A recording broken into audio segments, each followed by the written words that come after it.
Hey everyone, I'm not sure if anyone here has ever been shown how to properly clean the tip of a soldering iron before. Because from what I've seen, a lot of people end up with soldering tips that get dirty and build up residue after being used for a while, but they're often not quite sure what the right way to deal with it is. But before we get into that part, I'd like you to take a look at this old soldering iron I have here and see if it happens to be in the same condition that many of us usually run into after some time of using it.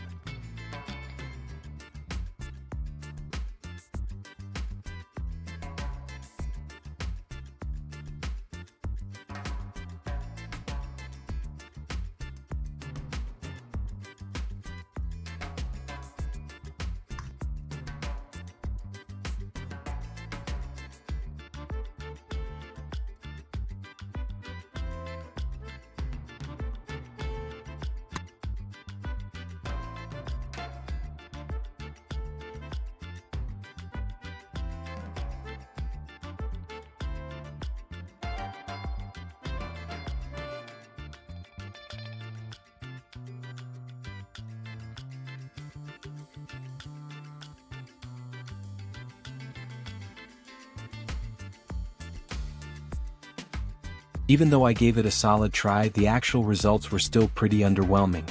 The solder wire I had prepared beforehand barely melted as much as I was expecting it to. Alright, when things get this bad, most people usually start feeling a little stuck and have no idea where to even begin. But don't worry, because I want to reassure you of one thing: this really isn't a big problem at all. But don't rush into looking everywhere for a complicated fix, because I've already got a pretty clever way to handle this problem right here. First, I'm going to use a screwdriver to remove the soldering tip, because doing that first will make the cleaning process in the next steps a lot easier.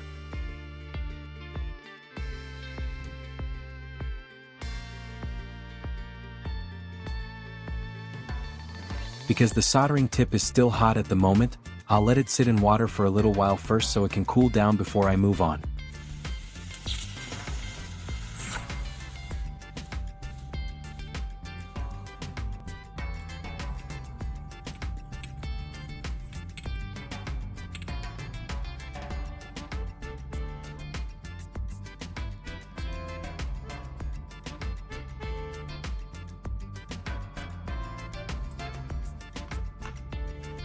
Basically, this is an electrolysis method that creates a chemical reaction capable of removing oxidation and stubborn residue that has been sitting on the metal surface for a long time, making the soldering tip cleaning process far more effective. And to make this work, everything I prepared here is made up of very simple items, including a small container for the salt solution, some regular salt, along with a few old electronic components that are still perfectly usable. Now, I'd like everyone to pay close attention as I start putting this setup together, and at the same time, let's see exactly how it behaves once everything is powered up and running.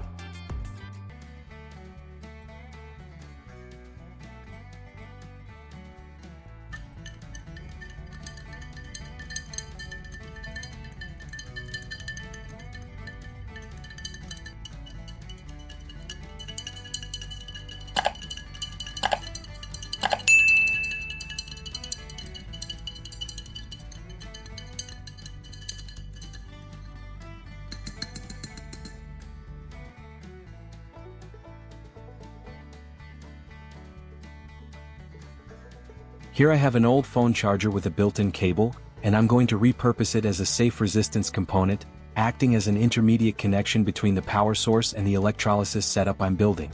In this setup, one regular metal object will be connected to the negative terminal, while the metal piece that needs cleaning will be connected to the positive terminal, allowing the whole process to run in a much safer and more stable way.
Alright, at this point I'm going to connect this charger to the power source.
At this point, the solution has turned so cloudy that it's almost impossible to see what's happening inside anymore.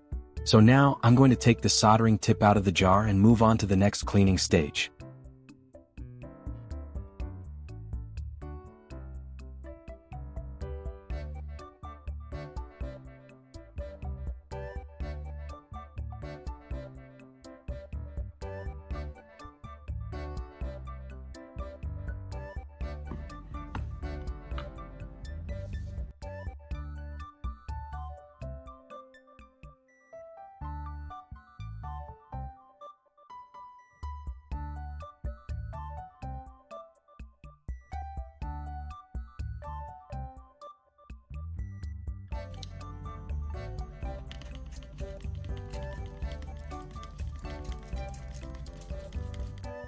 For the next stage, I'm going to use some sandpaper to clean the surface and remove whatever residue is still left after the previous process.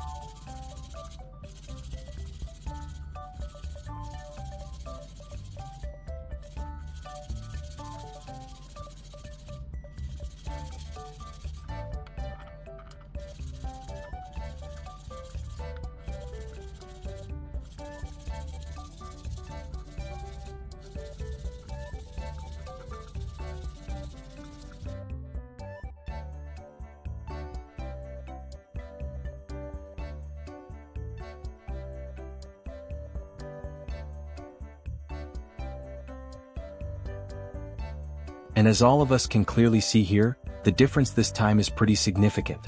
The soldering tip has been cleaned to a point where it's almost back to looking brand new, and at this stage it's ready to be tested in a real working situation right away.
As if nothing had ever happened, this soldering iron is now working perfectly again, and honestly, looking at the final result feels pretty hard to believe, especially knowing that just a few minutes ago, it was nearly impossible to use anymore. But that's exactly what I've always found fascinating about repair projects like this. Because sometimes, the things we assume are too old, too damaged, or simply no longer useful, are actually just waiting for the right approach to work perfectly one more time. And maybe that's what DIY has always been about. It's never just about fixing an object, but sometimes a reminder that many things we're ready to throw away still deserve one more chance to start all over again.